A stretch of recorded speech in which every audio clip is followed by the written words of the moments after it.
It's your host, Sweeney, and welcome to the Digital Triggers Podcast, where we provide weekly ammunition that you can use in your business. This week we have on Jake Hauer from Fused App. Now, Jake originally started and still owns a travel agency, but has recently gotten into the software game. Now, in the travel agency, there's a lot of high touch with your customers and clients, and he's transitioned that into the software industry using things such as send-out cards and personalized videos. He's going to tell us about the development of that and how he's gone from cards to now videos. Also, he's going to touch on his lifetime value and what his churn rates are and retention rates and why he thinks they're pretty high. Lastly, he's going to discuss live chat and how adding live chat to a site has greatly increased his leads and sales, as well as helping him with the sales copy. Check it out. I know you've talked about in the past using a lot of high-touch methods to converting customers. You mentioned before sending out handwritten notes, for example, to free trial users. And I'm curious, at least I believe the podcast I listened to was around a year ago, the Business Growth Podcast. Yep. So I'm curious, because one of the questions, of course, is, well, how are you going to scale that? So now that it's been a little while later, how has that scaled, and what can you kind of explain those tactics that you used before, how they changed, and how they look like now? Basically, it had literally handwritten cards, and it was just a few. So we'd sit down, and everyone who signed up, we'd just send them a little note saying, "Thanks for signing up. Looking forward to having you on board. If you've got any questions, you know where to reach us," type of thing. And the thought process behind that was that it was just that added layer, something that was a little bit out of the norm, would actually help to. It's almost giving, it's in the mind of the receiver. It's almost giving us permission to charge them at least for 1 month. So it increased their stickiness and their likelihood of converting from a trial to a paid customer. So that was working quite well. It came down to, at the end of the day, me not building a system to scale. Now, Chris Brisson from CallLoop has scaled this particular method really well. He got someone off, I think, Craigslist, and uses Infusionsoft to deliver her like a list of the customers who need a card once a week or whatever it is, and she just writes them and then bills Chris. So he scaled that really well. I haven't scaled that particular method very well myself. Now we use videos. So we've got a system now that allows me to shoot with this webcam here and just record a quick 30-second message and then get that sent off to the new user relatively quickly. So that's what I'm using now, just quick messages. And it's not to everybody. I try to get to as many of our customers as possible, but it's just like, hey, thanks for signing up. Here's our support desk. If you need anything personally from me, here's my details. Feel free to reach out whenever you like. And that seems to work quite well as well. So now that's just, again, it's just a time thing for me. It'll take 10 minutes off, maybe that's a bit of a stretch, 5 minutes to write a card. It'll take 30 seconds now to record a quick video and another 30 seconds to send it off to them. It's relatively straightforward. With Fused, it's either they're going to be able to use the product or they're not. So, so there isn't a lot of grey area where people are sort of like on the edge. I think where we can push people is we can encourage them to implement quicker, and which would encourage them to stay on board. But so from that perspective, they have a similar effect. I think probably video is more powerful because a personalized video, it's, in my opinion, the screen time and that connection that you get on screen personally with somebody is more effective than a handwritten card. So I think that's more powerful, the videos, to be honest. Yeah, it's pretty. Our retention rate is pretty strong. Being a year old and sort of like, I guess that sort of growth curve is starting to speed up a little bit now. But we're sort of, our lifetime value of a customer is growing each month. So I don't think we've got certainly we don't have a steady idea of where LTV is right now. Churn is something that I don't focus doing the numbers that we do now, it's very hard to get accurate statistical data or relevant data that you can actually trust. So it's more of a gut feel. We have periods of time where we might have 5 or 6 customers churn all in the one day, and usually it's around when they get billed.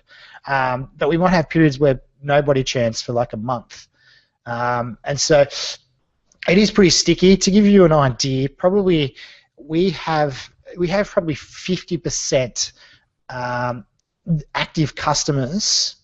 50% of 50% of total users who have signed up for a trial are still active customers, if that gives you some sort of indication there. And then, so how many of those that become active customers stick?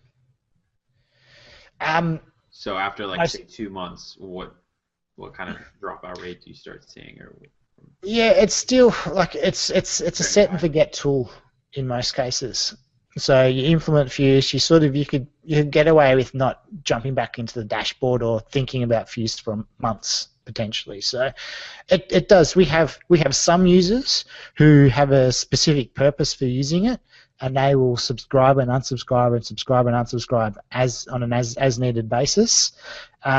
We have a bunch of our churning users. Surprisingly to me, we're actually churning for reasons outside of our control. So people who decided to switch platforms from GoToWebinar to one of the other webinar providers, or they decided they're no longer using Entreport or Infusionsoft. So that's probably the main source of churn is outside factors, and that's something that I guess being an integration tool we don't really have a lot of control over.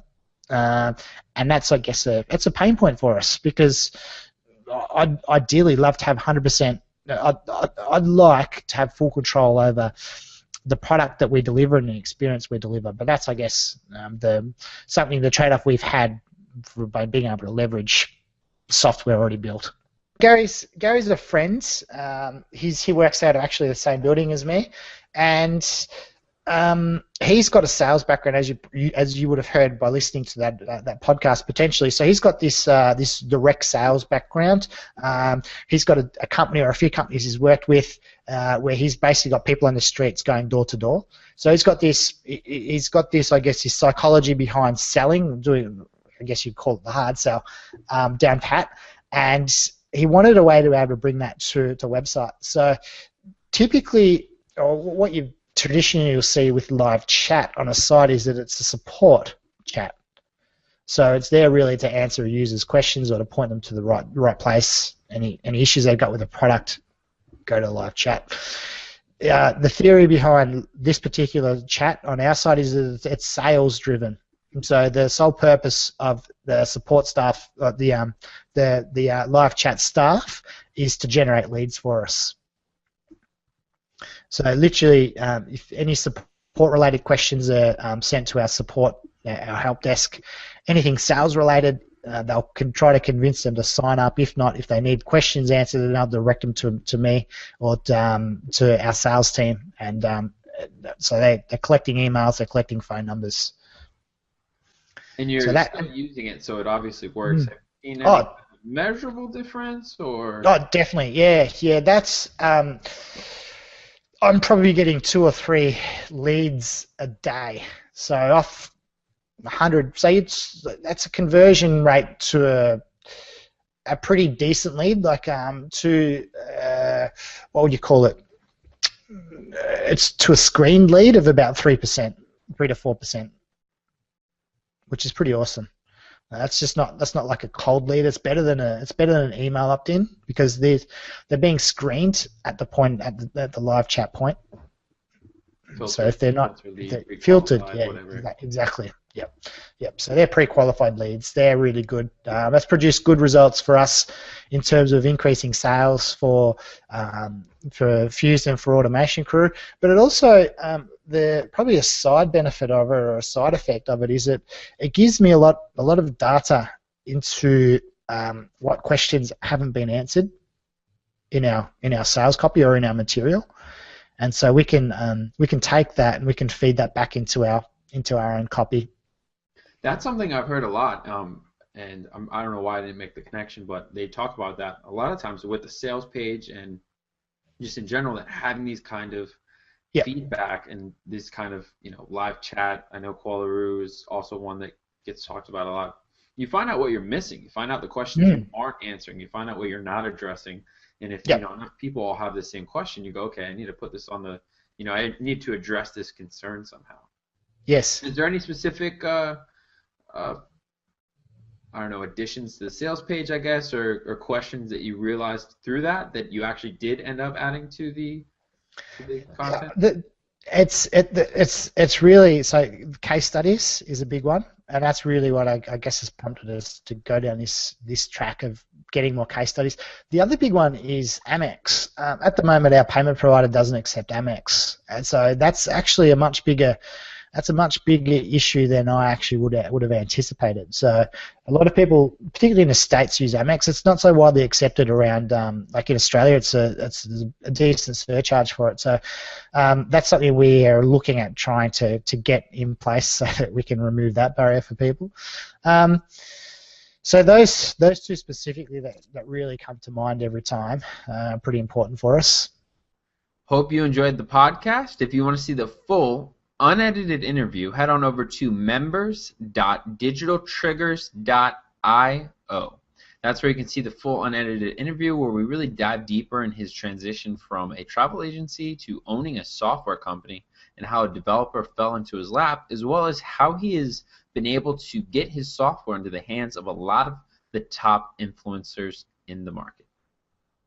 As always, please leave a review or rating if you are on iTunes or Stitcher. Subscribe so you can get your weekly updates, and we'll see you on the next podcast.